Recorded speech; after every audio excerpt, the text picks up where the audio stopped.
മലപ്പുറം ജില്ലയിൽ മഴയുടെ ശക്തി കുറഞ്ഞെങ്കിലും ദുരിതം ഒഴിഞ്ഞിട്ടില്ല. കടലാക്രമണത്തിൽ 2 വീടുകളാണ് തകർന്നത്. ചാലിയാറിലും കടലുണ്ടിയിലും ജലനിരപ്പ് ഉയർന്നിട്ടുമുണ്ട്. പൊന്നാനിയിൽ കടലാക്രമണത്തിൽ 2 വീടുകൾ പൂർണ്ണമായി തകർന്നു. വെളിയങ്കോട് 4 വീടുകൾ ഭാഗികമായും നശിച്ചു. ചാലിയാറിലും കടലുണ്ടിപ്പുഴയിലും ജലനിരപ്പ് ഉയരുന്നതിനാൽ പ്രദേശവാസികൾക്ക് ജില്ലാ ഭരണകൂടം ജാഗ്രതാ നിർദ്ദേശം നൽകിയിട്ടുണ്ട്. ജില്ലയിൽ ഏറനാട്, കൊണ്ടോട്ടി, നിലമ്പൂർ താലൂക്കുകളിലായി ആരംഭിച്ച 7 കാലവർഷ ദുരിതാശ്വാസ ക്യാമ്പുകളിലായി 129 പേരെ മാറ്റിപ്പാർപ്പിച്ചു. 39 കുടുംബങ്ങളെയാണ് മാറ്റിത്താമസിപ്പിച്ചിട്ടുള്ളത്.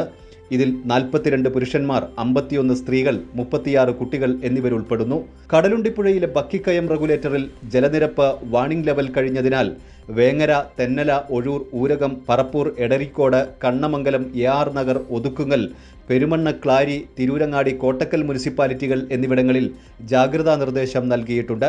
കടലുണ്ടിപ്പുഴയുടെ കൈവഴിയായ ചെറുപുഴയിൽ പല ഭാഗത്തും കരകവിഞ്ഞൊഴുകുന്നതിനാൽ അങ്ങാടിപ്പുറം, പുഴക്കാട്ടിരി, മക്കരപ്പറമ്പ് പഞ്ചായത്തുകളിലും ജാഗ്രതാ നിർദ്ദേശം നൽകിയിട്ടുണ്ട്. മദ്രസകൾ, ട്യൂഷൻ സെന്ററുകൾ തുടങ്ങിയ വിദ്യാഭ്യാസ സ്ഥാപനങ്ങൾക്കും ജില്ലയിൽ അവധി നൽകിയിട്ടുണ്ട്. കൈരളി ന്യൂസ്, മലപ്പുറം.